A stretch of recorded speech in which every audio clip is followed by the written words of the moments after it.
Hey, it's great to have you here today, and I'm going to go over a very easy swing that takes all the stress off your hips and your back so that you can play pain-free. You don't have one of those rounds of golf where you play, your back gets really tight, and you feel like you got to take a couple of days off to heal up and play again. It'd be a lot more fun if you felt good while you're playing.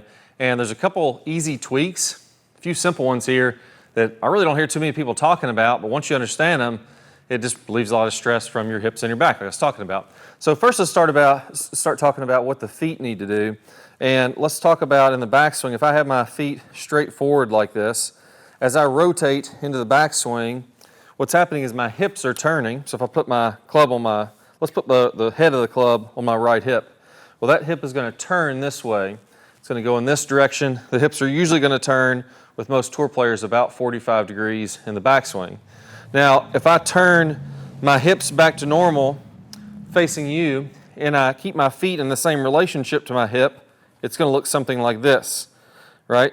So in the backswing, my right foot is going from forward to internally rotated. And that's because the hip is rotating back. If I'm going to keep my knee in front like this, then I have to basically be turning this foot inward the entire backswing.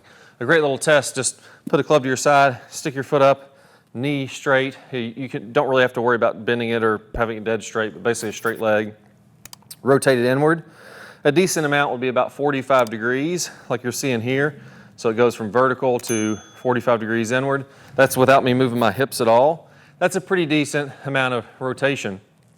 If you're doing that, I would recommend having this foot flared out just 5 or 10 degrees in the backswing direction, so now you can really rotate easily. Now, you're probably thinking, well, that doesn't seem like it's going to bother my back that much. Well, let's put it to the test. A great way to feel this is start with your feet rotated in as much as you can. So I'm pigeon-toed here. Obviously, I'd never make a golf swing like this. But now try to make your back swing, and you can see how much pressure that puts even in the knee, the hip, and then my back has to kind of compensate from that, and it just sends a little extra stress all the way up the chain. So once you pigeon-toe and try to make your backswing, it's really obvious how that inflexibility is hurting you, and I'd want to flare that foot out a little bit. Now, if I can take my foot and rotate it in, I can't, but let's say I could rotate it in all the way like this with my hips forward. I'm having to actually turn my hips to cheat it like that. But let's say I could turn that foot in. If I step it on the ground, I can almost do that. Let's say I could rotate my foot like this. You may not have to do any compensation at all. You're probably so flexible you could start with the feet straight ahead. You probably don't have a lot of hip and back pain if you're that flexible either. Another one is going to be on the lead foot. The same thing. As we turn into the follow-through, I'm rotating into that hip. So if you're going to play great golf, you have to finish your swing if you don't want to decelerate. So if I decelerate, then my hips are stopping. I never really finish my swing. If I'm going to come through and accelerate all the way through the shot, I need to get my belt buckle toward the target. And you'll notice how my foot has to come almost roll out as that's happening. Well, the same thing's going on. If I put my foot straight forward, it's almost impossible, unless you're hyper flexible, to put your belt buckle toward the target without having this foot want to roll to the outside of the foot like that, or having to lift the foot up and actually rotate it. And that's what tour players actually do. They'll actually swing, they'll get up on their toe a little bit in the downswing, and that foot will rotate open. You'll see that most tour players' foot starts out here, and as they finish the swing, it ends up like that. So they're almost rotating it open 30 or 45 degrees. Once that gets opened up, then the belt buckle can face the target very easily and finish my swing. So you got a choice to make. Even tour players can't keep their foot square or facing forward in the swing. You can either swing and let it rotate and your feet move. That's a viable option. It's a little bit trickier. Or you can rotate that foot out about 45 degrees to allow you to go through there. Again, you'll notice it right away. Pigeon toe for me as you're making a swing, and try to finish your swing with your belt buckle facing the target. I can't get past here, and my swing would be a big decelerating kind of arm swing if I didn't let that foot flare open. So that's the biggest thing. Right foot, I recommend for most players about 10 degrees, anywhere from 5 to 15 degrees flared in this direction. Frees up the hip in the backswing, takes stress off the lower back and the knee. Front foot, we're going to go almost 45 degrees. If you don't like the look of 45 degrees, you can start with it a bit more square, but you're going to have to let that thing rotate open in the follow through.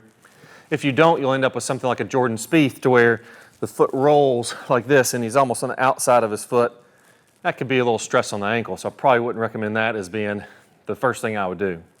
So 45 with the front, 5 to 15 with the back. Find what works well for you. Play around with the flare until it feels like it takes stress off the knee. So start pigeon-toed and just go wider and wider and wider until you find the perfect amount. My address position is going to look something like this. This is with an iron. It's going to be similar with the driver. I'm probably about 30 degrees, 20, 30 degrees open with the foot at address, 5 or 10 with the back foot. And then from there, I feel like that's a great setup for me to be able to rotate freely in both directions. Notice here when I finish, belt buckle toward the target, and I can only do that if this right foot comes up off the ground and this front foot is opened up a little bit. Second one is going to be level out the shoulders. You see, if I'm really struggling to have my lower back play a full round of golf and not hurt at all, a lot of that's from side bend. So in the backswing, if I have a lot of bend forward from my hips and my spine is this way, I'm going to have to get in this side bend. And what I'm doing there is I'm really tilted with my shoulders and my spine. And as I come through, I'm going to be very tilted with my shoulders and my spine. That's great to stay in your posture and not, pop up out of your posture. But it's also tougher on the back. The more side bend I get, and as I add rotation into that, that's going to be a little tougher on the back. So if you have trouble with your back, I would recommend leveling out those shoulders. Feel like in the backswing, we're going to be more here instead of there. Or if you take your arms and stick them out from your side, instead of being down at the golf ball like this, let's go ahead and level them out that way a little bit more. And that makes it much more easy to rotate. So you can imagine if you had helicopter blades here as arms, instead of going golf ball to golf ball, this big angle as I'm doing this, I would just go ahead and have those blades pointing almost like 10 feet outside the golf ball in this direction, and I'm rotating more this way. And you'll immediately see how that takes stress off the back. If you want to test that out, tilt it down towards your feet, rotate back, you'll really feel a stretch in here, you'll feel a little bit more of the low back kind of strain as you're doing that. So level that out, that'll help. Now when you do that, the issue is my arms have to travel, kind of on a plane this way. I can't just have my arms go way out here and hit a golf ball. That wouldn't work. So when I do that, realize that as I rotate back more level, I want to feel like I get my arms, still get them fairly deep in here.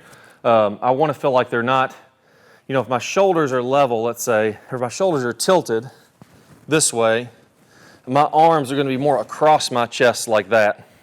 Is the best way to explain it. So the more tilt you get, because your arms are on this plane, they're going to be swinging more across your body. Or left arm is going to be almost this way, rotating around your body. So a lot of tilt that way. So essentially like a flatter or more of a one plane swing with the arms going across the body, you're going to have more tilt this way. As I go flatter, my arms won't have to go as much across my body. Because if you imagine if I went flat and then arms across my body, all of a sudden they'd be way back in here. That would be too much of a flat plane. So your arms are going to go a little more vertical on the backswing as you level out the shoulders. On the downswing, as you come on through, if I'm a little taller posture, because I'm not so hinged forward to say, make it easier on the back, my arms are going to have to go more down close to my legs. And that's a big problem that people have a lot of times, is they level out their shoulders or stand up out of their posture, their arms go out this way away from their body, and now I have to have this club almost vertical like that, and the toe of the club is going to dig into the ground. You're not going to hit it very solid if you're doing that. So long story short, imagine the arms are more like a Ferris wheel. So more vertical in the backswing. Because the shoulders are rotating level, that's still going to get them pretty deep, back in this direction. In the downswing, they're going to also be more vertical, like a Ferris wheel coming down. Almost imagine they're going to graze the front of the thighs. If I'm going to rotate more level, it'd be like this, really close to my legs, and that keeps the club on this good lie angle. The only reason for that is, if you imagine the flat part of the club, you want those nice square dollar bill sized divots. If the shaft of the club goes vertical like this, the toe is digging down, it actually pulls the sweet spot off the turf, and you're going to hit them all thin. So if I'm going to go more level with the shoulders, I want to make sure that I go more up with the arms and then down with the arms close to my body, and that'll allow you to rotate nice and level back and through. I kind of prefer going more level, so I'd almost stand a little bit taller. I'm going to be a little bit closer to the golf ball, because you imagine as I get back here, I'm tilted more forward this way. I'm going to stand a little more vertical like that. get to where it feels comfortable with your hands and your arms. Then as I go back and through, I'm gonna go level shoulders and then arms more like a Ferris wheel, up and down. So let's go ahead and give that a try. There we go, that felt very easy on the back. Hit that pretty nice and solid. 9-iron here today, went 158. Definitely be happy with that distance. So feet flared, level shoulders, arms are gonna be more vertical on the backswing, closer to the legs on the downswing. You're gonna take a lot of stress off your knees, your hips, your back, and you're gonna feel pretty free when you're rotating through. Now, one of the things I wanna be careful of here is I don't wanna feel like I'm doing this motion on the downswing. So as I start my downswing, I don't wanna be yanking on the club, getting the shaft steep.